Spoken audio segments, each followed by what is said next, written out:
Good morning again. This is the AM show, and this segment is the news review segment where we get to review the newspapers and the stories captured in there that resonate with you and I. Now, before we get started, I want to remind you that this year's CompuGhana Cashback has been named as Prime Cashback Season, and it's packed with incredible deals and exciting surprises. Now, this Prime Cashback, CompuGhana, is bringing you exclusive discounts, prime savings, and awesome surprises when you shop products from any of their branches nationwide.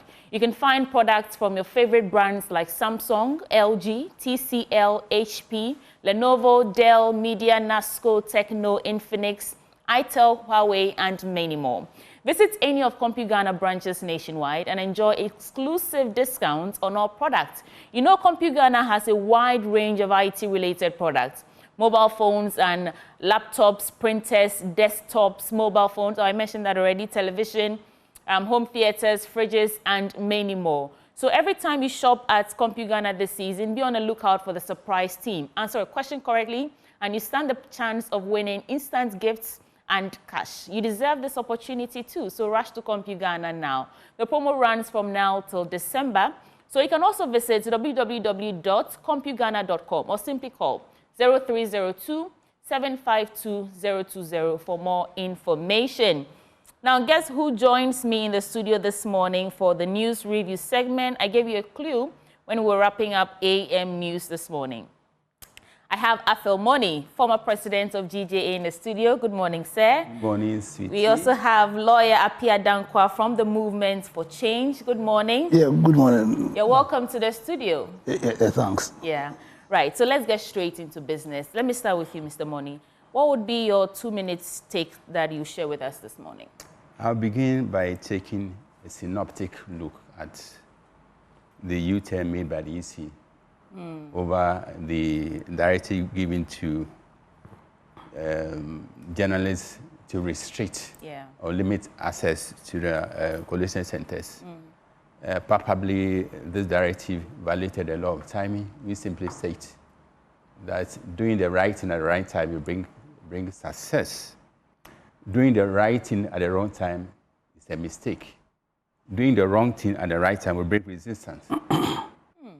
And doing the wrong thing at the right time will bring resistance. And then doing the wrong thing at the wrong time will bring disaster. Yeah. And certainly the reaction, furious reaction from stakeholders spoke volumes about the wrong timing of that directive. And we all know, and the point can hardly be articulated, that stakes in next week's elections are incredibly high. And journalists are critical stakeholders because we are the eyes, we are the ears, we are the noses of also the political parties and the generality of Ghanaians. So this is a time for us to train our ears, shine our eyes, and monitor in minute detail all the processes leading to the elections. Thank God the EC made a U-turn, and it demonstrates, their sensitivity to the happenings in this country. They are not an island, and this point must be made clear. They are not an island. Right. And so they should inject responsibility and sensitivity in whatever actions they take. I remember listening to Dr. Bosman Asari, and he was talking about we need the media houses more than ever at this point. But I mean, we are grateful that they did that U-turn. But did you see the wisdom in limiting access? In terms of limited access to media men, did you see the wisdom behind that decision? There was no grain of sense, in that decision. I don't know what informed them to take that action, because in the past, journalists had unlimited access, unfettered access. Yeah. And why now? So when going to election with all kinds of expectations, suspicions. So you see, I believe they've learned their lessons from this decision, and never again will they take any decision without consulting the stakeholders. Right. Proactive decision-making and inclusivity is very important in every decision you take. Thank you, Mr. Moni. Mr. Danquah, I'll come to you in a bit for your 2-minute take, but I want to read out the headlines on the Daily Graphic newspaper. Also, so that we can get a short intervention. Now, on election 2024, Bawumia Mahama signed Peace Pact. 11 other candidates concur. Election Security Task Force engages UTAG. Electricity challenges fixed. Lights on across the country, says the Energy Minister. And Glyco calls for peaceful elections. These are some stories on the front page of the Daily Graphic, and we can see the two major presidential candidates, that is Vice President Dr. Mahmoud Bawumia and former President John Dramani Mahama, signing. I do not know how the entire party, especially the chairman, Johnson Asiedu Nketia, feel about Mahama signing this peace pact, but this is where we are, gentlemen. And let me use the opportunity to also introduce Kwame Nkrumah Botsio, who joins us in the studio, and he is the General Secretary of the CPP. Welcome aboard. Thank you, sweetie. Right, gentlemen. Looks like we are all set now. Before we get into the papers, Mr. Danquah, walk us through your trail of thoughts. For Mr. Appiah-Danquah. Mr. Appiah-Danquah. So let me wish your lovely viewers a good morning. Wish yourself a good morning, Mr. Afomoni. Lobosio is an old friend. Okay. We were missed from Achimota School and also at the law school. So it's always I'm always glad when I meet Kwame Nkrumah. I call Osajifo. And also to wish Christabel Opoku-Kwarteng a happy birthday. Okay. I think my thoughts has to do with the Peace Pact yesterday and what the supposed Peace Pact means for the sustainability of democracy in Ghana. Right. I think this is the first time we've had a peace pact. During the last election, in spite of the peace pact, 8 of our compatriots had to lose their lives, and we are yet to account for why lives have to be lost in this simple exercise of expressing opinion as to who you think should take over the reins of government. Personally, I think the fact that we continue to sign this peace pact is a tacit admission of our failure to build the right structure, the right systems, the right institutions that would sustain democracy. We've all collectively, as a people, failed to build that right political culture that sustains democracy and can guarantee for us the rule of law. And unless we deliberately, as a people, led by the state institutions, led by government, and supported deliberately by the political parties, to build that right political culture that will tolerate diverse of views, that right political culture that will hold political leadership accountable, you understand? Then we cannot be guaranteed of the rule of law and also the promise of democracy. We can't continue to practice this a third of democracy, because democracy isn't just power of the people. Democracy isn't just voting. Democracy also includes power by the people and for the people. And unless collectively, all of us, we build that right political culture that will hold leadership to this vow of democracy, where we do not just go and vote, as in every 4 years, we go and pretend to be doing democracy. Can we pretend? We are pretending, but what we have isn't a democracy. Just a second. You are saying we should build systems that the institutions and all that. The history, paints a rather not very bright picture in terms of Africans, our elections, and the connection to violence. And they say that Ghana is a beacon of democracy, right? So if we have put in place a system where all presidential candidates can sign a document and say, me, representing my entire party, are committing that we're going to use peaceful means to resolve whatever disputes occur during, before, and after the elections, wouldn't that rather be something we commend? No, that's. It's a fail. That's a result of our failure. It's a failure. When America going to do this sign a peace pact. Their democracy is way advanced than what we are practicing here. Contrary to what we think, Africa and the Europeans began this democracy around the same time. Yeah. Europeans, apart from the UK and France, started their democratic exercise after the Second World War. But comparatively, Africans are more prone to have election violence Why? Compared to the Western world. Why? And so this is just our way of saying that, well, this particular election, we are committing to peace. No, but we do it every 4 years. I'm saying instead of this razzmatazz and this fake system, why don't we expend energy deliberately and build those right systems and structures, the right political culture that will ensure that when we are going to vote, Yeah, you understand? Right. We do not need to be signing some peace pact to give us the comfort of having. Let's give our people real democracy. The democracy which is a democracy which is not just of the people, as in our voting, but which is also by the people. And no, my senior brother here mentioned inclusivity. So governance needs to be inclusive. And then finally, the democracy must be for the people. Is that why you excluded yourselves? Who? Did you sign the peace? Yes, Oh, but the fact that we sign, in my view, does not mean that we should be able to create systems that will give us comfort. That we do not need to come and sign this fake paper. Because in spite of the fake papers we signed last elections, 8 of our compatriots lost their lives. Appiah-Danquah, hold for me. Let me come to Osaje for Kwame Nkrumah. Thank you. What do you make of all this? Oh, but that's your 2-minute take if you want to reflect. I would say that my take dovetails a bit from my classmates' own. Right. And indeed, if you're going to sign a peace pact and you still have 8 people dead after 4 years, nobody brought to book, they are making a mockery of democracy. Our institutions need to be strengthened. And if you look critically, from 1992 up to 2004, what is the state of our institutions? The various institutions, the police, IGP, they are doing their best. Do they get the necessary support from the executive? I believe the only way forward is to break the 32, kick out NDC and MPP. Already, my former boss, Madam Appiah-Danquah, I still consider her my boss, even though she's resigned. Yeah. She has endorsed Honorable Alan Tremantin. Our Nkrumah's brothers, the PNC, whom we love very much, they have endorsed His Excellency Appiah-Danquah Akufo-Addo. I would say that Ghanaians should take a critical look. I think PNC did endorse Mahama. They did, they endorsed His Excellency John Dramani Mahama. Yes, PNC has.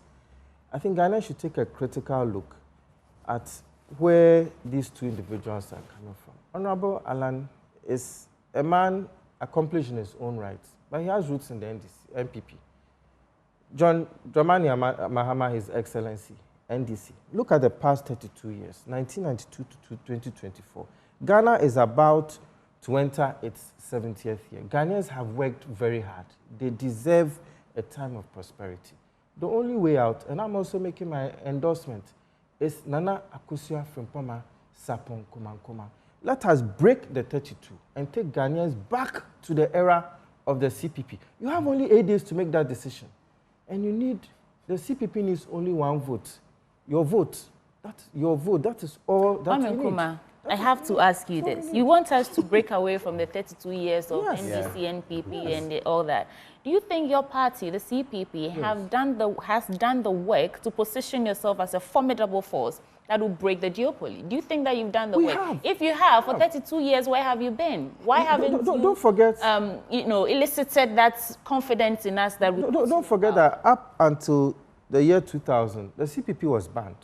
Wow. The CPP was banned. It was only 2000 that we started trying to find our feet. And this duopoly fought tooth and nail to keep us down. But we have broken free. Have you heard of CPP endorsing any party this year? No. Okay. We have broken free. Okay. And I believe that we will get that 1 vote that we need to break the 32. In the case of a runoff, what will happen? In the case of a runoff, we will listen to Ghanaians. Because at that point, I am confident that if we get that 1 vote from each Ghanaian, the runoff will be between the CPP and another party. Okay, the ball is in your court. Let's get into the newspapers. If you are tired, show that you are tired. Thank you for that. I'll start with the Daily Graphic. We already read the stories on the front page, and let me start from where we are ending. That's the peace pact that was signed yesterday. The 2 leading candidates in the December 7 presidential election, Vice President Mahmoud Bawumia and John Dramani Mahama, have signed a peace pact declaring their commitment to promote peace during and after the elections, and also signing the peace pact where 11 other presidential candidates or their representatives.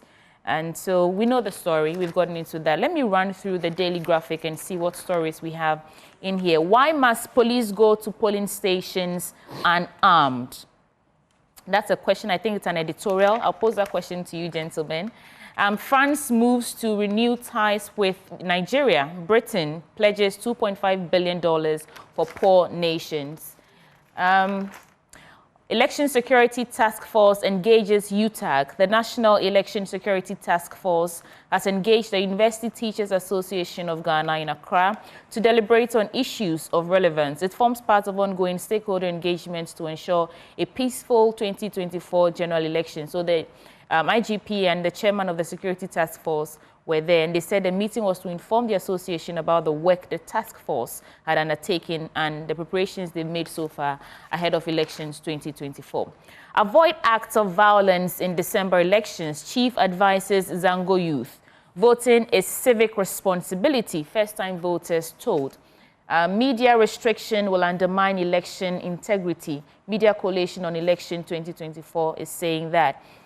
We know that they've done a U-turn, and we started, I think Afamoni touched on that a bit. NPP must fall on December 7, Valerie Sawa is saying. Achimota NPP targets 90% votes for Dr. Mahmoud Bawumia. Dementia is not witchcraft. Oh, truly, it is not witchcraft. Let's see what this story is saying. Growing up, I think it's a story on someone who is trying to change the narrative about dementia and all that. On Catholic bishops' call for sustenance of democratic governance, that is on the Graphic National Development Series.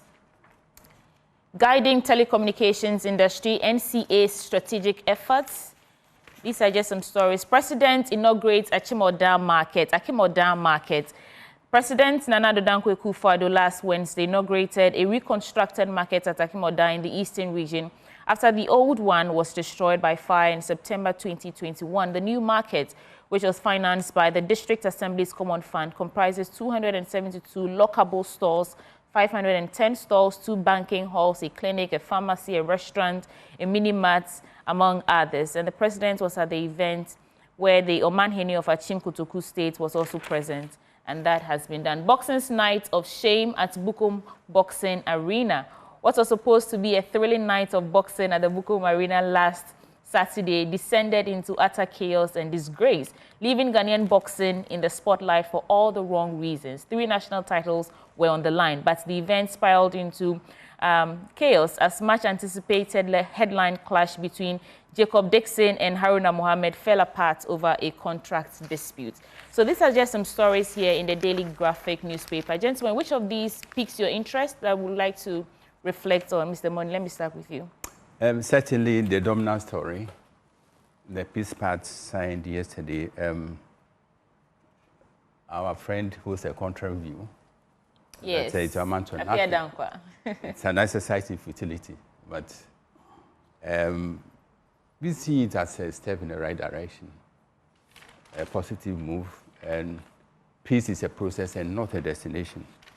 And democracy is also a process. In America, with all their reputation as the leading democracy in the world, nearly fell apart in the year 2020. And this underlines the fact that no country has arrived as far as democracy is concerned. So we all need a collective effort to,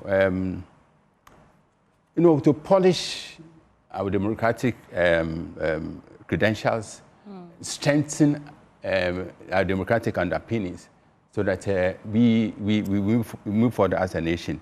We've tried other systems which did not work. Yesteryears were under military rule, where we were shackled by all kinds of laws, where we were hobbled by all kinds of circumstances. And in the year 1992, we as a nation voted in a referendum to abandon the bullet course and embrace the ballot box as a civilized means of electing our leaders. So we are inclined to believe that the peace pine signed yesterday by His Excellency the Vice President, Dr. Bawumia, and former President Mahama was not a mere act of political symbolism, but a clear-eyed and ironclad commitment to safeguard the peace, security and stability of this nation. Okay. Mr. Money, I want you to conclude on this for me, then I'll go to my other guests. Why must police go to polling stations armed? What do you make of this? Should they not go to the polling stations? They should go to the polling stations, but they always keep a distance.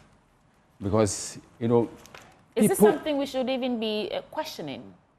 Whether or not the police should go to the polling stations armed? You know, given the circumstances and the history of election, you know, history is littered with all kinds of incidents. Violence, ballot box snatching, right. You know, macho men displaying, flexing their, you know, machoism and all that. So in anticipation of anything untoward, there's a need for policemen to be armed. But distance is of essence. Right. And ensuring that this, you know, their presence, you know, armed, the very fact that they are at the police station armed will deter or will help deter, you know, people with, will take advantage to indulge their dark impulses at the polls. But I also think that once it's available, it is likely to be used. And we've seen in previous years that, well, they did fire guns, you know, in instances where they thought was necessary. And sometimes it wasn't even the police, you know. So the question is really, I think it's interesting. We should. You know, when it comes to the use of firearms, the police will testify, and all of us will testify, that the armed men, our armed men, are not whiter than white. You know, purer than pure. Yeah. Some miscreants, you know. There's always some bad nuts in there. Bad nuts, and right. They see the bandits of their professionalism. I'll circle back to you. Appiah-Danquah. Yeah, so back again on the, what's it called? On the peace party issue. Okay. I think there can't be an argument as to democracy being the only alternative, really. As in the only choice in terms of governance. I mean, we all saw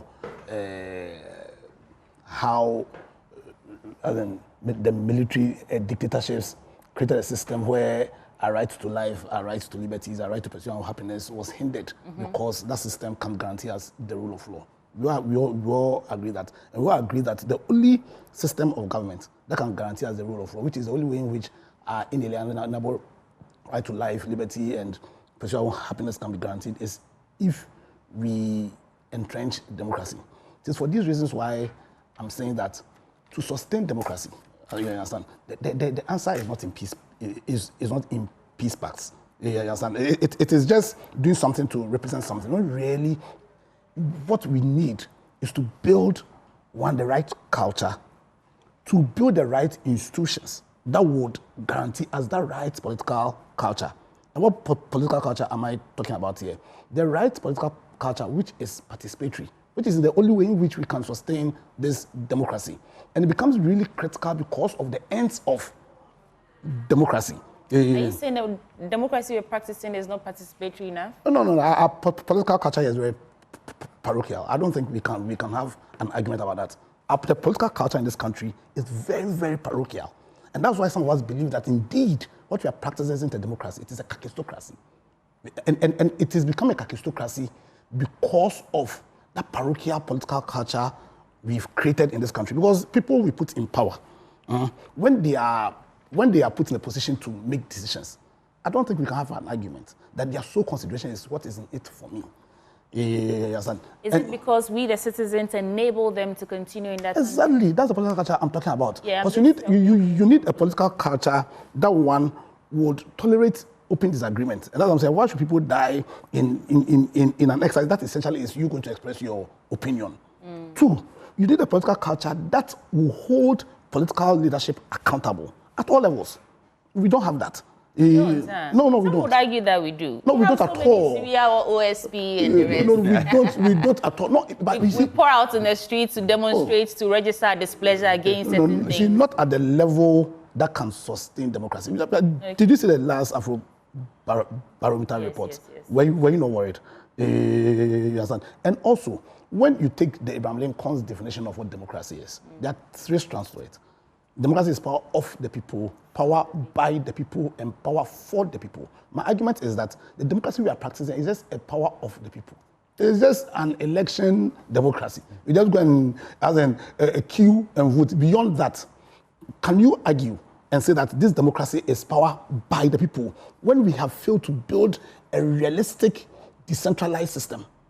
Yes, because our democracy's focus must be to include the people of this country at all levels of political decision making. I think it comes down to constitutional review, because what is in our constitution is what we are practicing, right? Whatever rights the constitution spells out for the executive, that is the power that they wield over us. Whatever rights the constitution spells out for us as citizens and how much we can participate in the democratic dispensation of the country is what we go by. They're all, in fact, our constitution indeed, our constitution is, in my view, in terms of we participate, is not the problem. Because when you go to the directive principle of state policy, the political objective, and with your permission, I'll read one of the... Please make it brief. Brief. So when you go to, say, towards the achievement of the objective stated in clause 5 of the article, the state shall make appropriate measures to, when you come to see, make democracy a reality by decentralizing the administrative and financial machinery of government to the regions and districts, and by affording all possible opportunities to the people to participate in decision-making at every level in national life and government.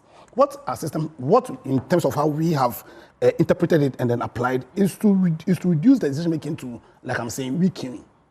We have not done fiscal decentralization. And so because of that, power has not flowed down. It must be from the bottom up. And unless we do that, you understand, then we can't sustain this democracy. And the peace pact, you understand, cannot be used to replace a failure to build the institutions, the structures, and the culture that will sustain democracy. Points well made. Thank you. Kwame Nkrumah. Thank you, Suti. I think you hit the nail on the head when you said that it all boils down to our constitution. Yeah. You know, the Consultative Assembly in 1992, when they were drawing up the constitution, merged the UK Westminster system with the US system. Yeah. And these two systems have their advantages and disadvantages.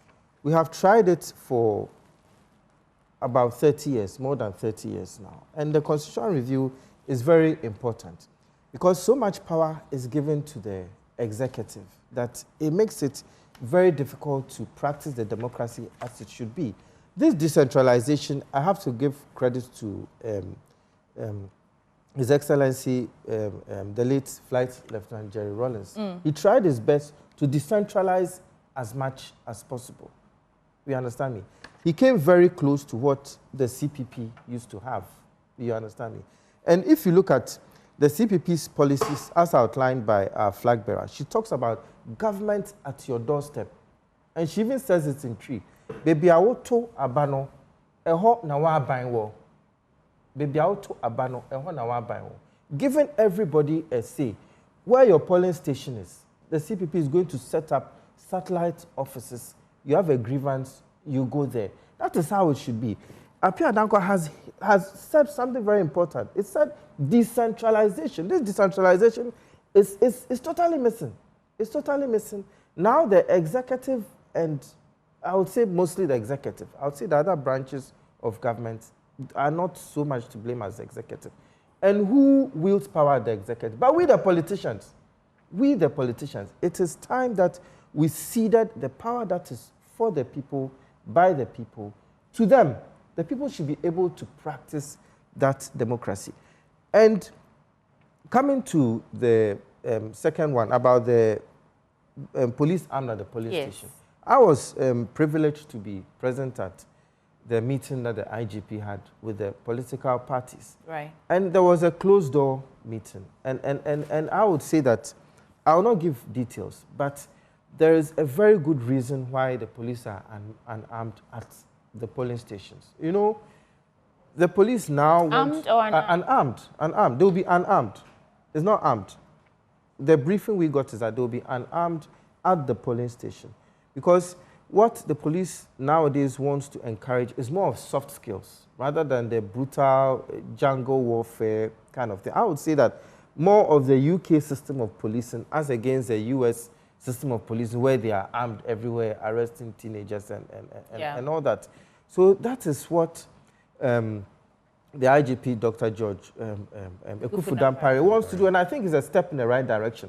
But without giving too much detail, it does not mean that we should be afraid that in the event that there is a problem, they are not prepared. I will tell you that they are very... Well, he himself said the police is 95% prepared to deal with anything that comes. They are extremely prepared. Okay. I don't want to give deep, but they are extremely prepared. So being unarmed is a good thing. Reduce intimidation, have a very conducive atmosphere for Ghanaians to vote in comfort. So. Well, thank you. Let's get into your paper now, Mr. Moni. The custodian, Bawumia to win 2024 polls with 50.2%. According to the paper, it's a new survey conducted by Institute of Progressive Governance. Both solutions, Bawumia gives skills to Kayaye. Mahama gives them headpans. Bawumia speaking. Ezra launches Ghana's digital economy and strategy. Jospon Group works for peace and to win souls for Christ. A good one there. We can do one story. We can get into the details for one. Latest survey conducted by a policy think tank, the Institute of Progressive Governance, has indicated that Vice President Bawumia MPP will win the 2024 general election in the first round with 50.2%. Dr. Bawumia's main contender, ex-President Mahama, will come second with 47.3% if elections were held between October 15 and November 15, 2024. And this was fed to the media by Professor Isaac Boedi. Right. Yeah, so this is what the paper is saying, and this story has been replicated, satirically placed in several front pages, and it tells you, the agenda. And I believe, as far as some of us are concerned, the best validation of such service will happen next week, Saturday. Thank you, because I was going to say that I've seen what happened in America, and I want to take any survey that comes out with a pinch of salt, because the surveys before the Americans went to the polls were saying that it was be a very keenly contested. It was Harris's to win than Trump's to lose, and then we are surprised on the day of elections. I mean, Trump himself started, should I say, worrying about rigging, and then once he started leading, he went all quiet. So these polls, well, that is what they say. I want to just... This is what they say, yeah, this is what they say. And we can also square this with other polls, which have scored for Mahama, Fitch Solutions, Global Info Analytics, and Economic Intelligence Unit of the UK. But once again, the validation of all these surveys will be determined next week, Saturday. Okay, we only have 8 days to go. 8 days to go. Yeah. Appiah-Danquah, do you have any quick reflections on this, or we can get into your paper? I think you said it all. The most important pool is what will happen next week. I don't want to waste executive time speaking about it. All right, let's get into your paper. So it's a Ghanaian publisher, and I think the headline news is "Debate Me on Economy." If Bawumia slams Mahama for not understanding data, avoid violence at all costs. Peace Council to MPP NDC. Then Nick Danso, Ghana Link grab International Business Awards. And Bagbin NDC hold government hostage. Afino Maken slams speaker. JJ demands safety of journalists. Condemns invasion of Metro TV. I think I want to briefly read the Debate Me on Economy. Okay. The Vice President and the presidential candidate of the New Patriotic Party, Dr. Mahamudu Bawumia, has fiercely responded to former President John Mahama's criticism of the current government. Is that the publisher? Sorry, I need to know what Yeah, it's the publisher. Okay. It's the publisher. Government challenging him to a public debate on the economic performance. Dr. Bawumia described Mahama's claims of MPP failure as baseless, arguing that the data points a starkly different picture. Should I end your No, it can end there. We know the story. Yeah. So, what do you think about it? Well, so in 2016, Anado proposed what I call the Hattarization theory. Signal Interesting. Hattarization of the I was going to ask you, is that a word? Hattarization, signal, and then he promoted Bawumia as the Messiah of the city. Indeed, Bawumia himself said, listen, you can do all the propaganda you want. If the exchange, if the fundamentals are weak, the exchange rate will expose you. The president also, as in 2012, said $1 one seed. One seed under President Kufuor, and males $1 to 2 seed males Mahama. And he would have expected that President Mahama, His Excellency, would resign because of the envelope under the table. So I'm wondering, on what leg does His Excellency, Dr. Bawumia, having breached all the economic principles, including the principle of factorization, including Economy 101, that says that the safest place to place your monies is with the government bonds. Right now, $12 billion of citizens' money have been lost, in stark contrast to this beautiful Economy 101 principle. So on what leg? I'm wondering, on what leg does... Do you think we are not hearing the NPP out fairly? Do you think because the economy is hard, or we are not... I like to say that I think it's two different realities, right? There are people who are making steady progress and, in fact, flourishing in this economy. And there are the other people, should I say middle class and lower, who are feeling the pinch, right? Do you think that maybe we are not hearing them out? Because if they are they're set to debate Mahama, they must... But if a blind person says he will stone you, it means he's probably standing on a stone. If the NPP are vehemently, ready and calling for a debate, maybe they have something that we are not aware of. Debate. His Excellency Bawumia himself told us in 20. Just look at the Shawasi trim. No, they've changed it. Now, I'm very consistent. So you see, they don't have anything. They don't have. They want to rely on propaganda. This 12 billion that Ghanaians people have lost.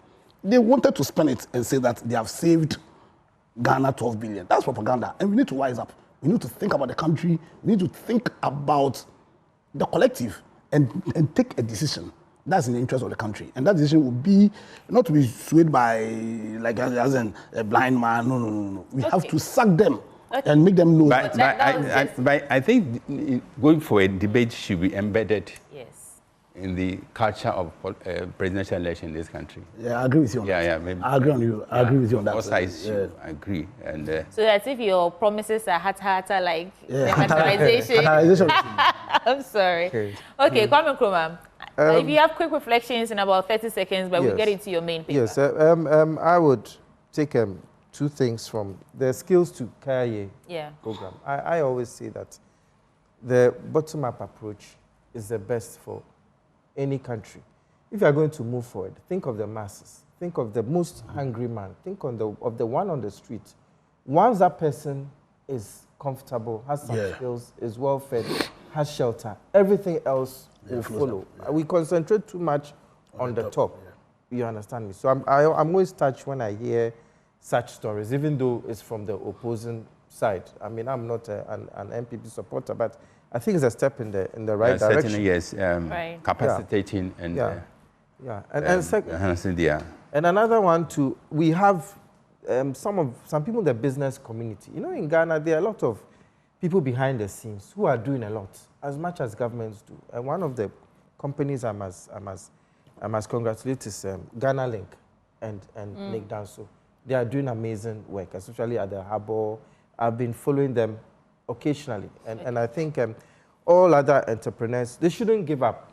We know that the tax regime and other systems is very difficult.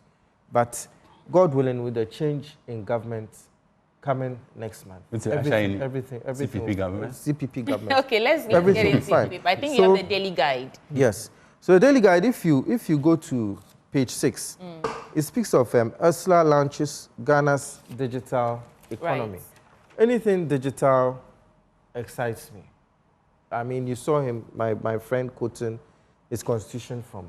I mean, he carries all the information here. And I'm all for digital economy. Well, it's the fourth industrial revolution.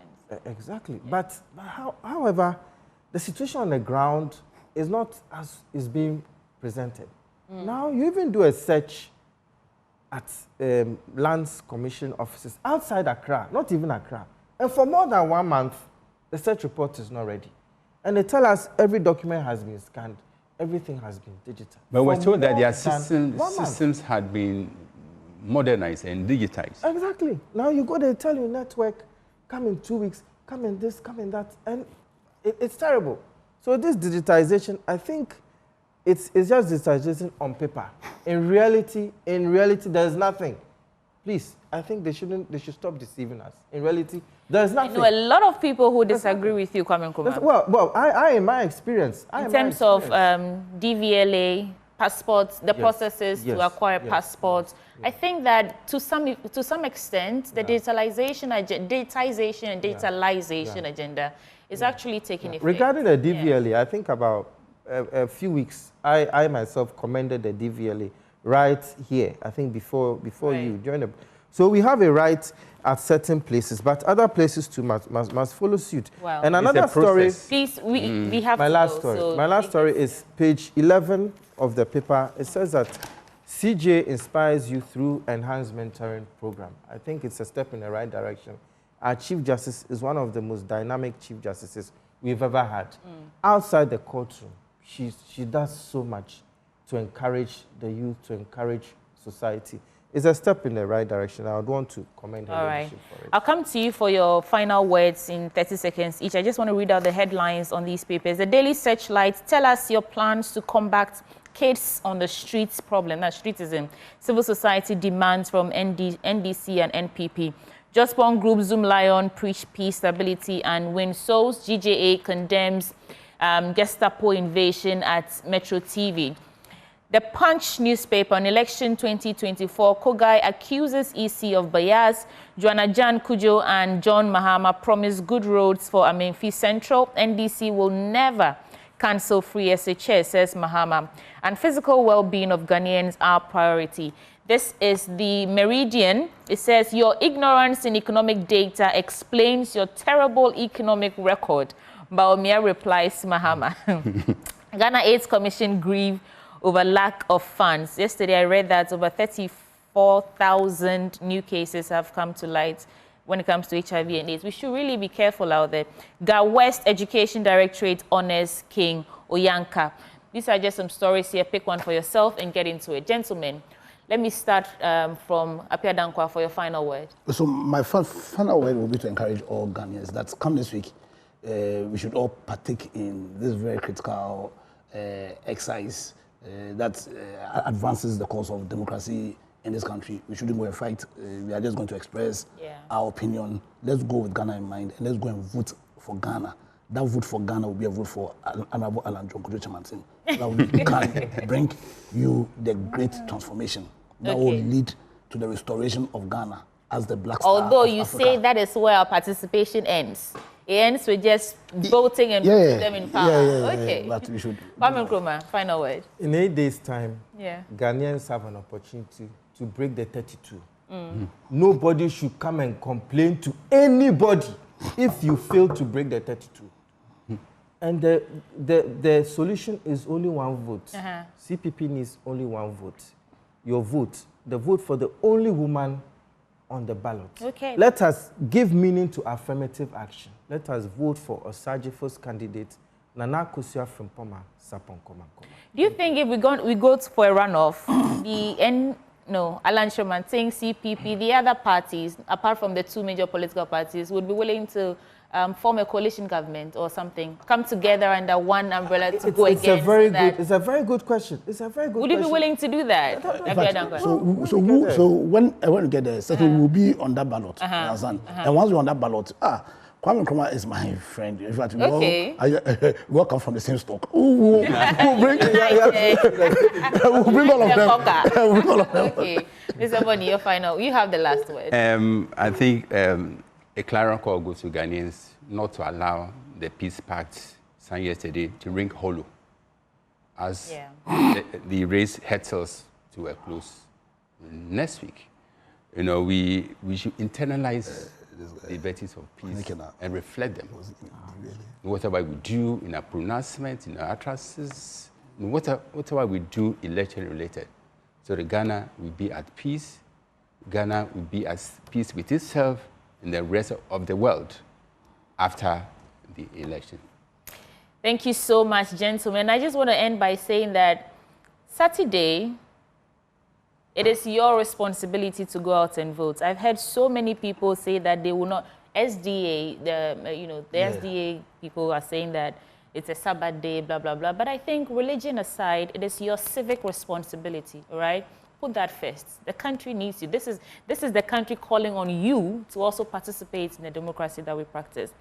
Who joined us for News Review? Afel Moni, former president of GJA, lawyer Appiah-Danquah from the Movement for Change, and Kwame Nkrumah Botsu, general secretary of the CPP. Himself. Thank you, gentlemen, for joining us for breakfast. Thank you, Siti. Okay, so there's still so much coming your way, starting with Prime Take with Mufta Nabila Abdullahi. But before we go, Medicus Hospital is a modern healthcare facility built with your recovery in mind.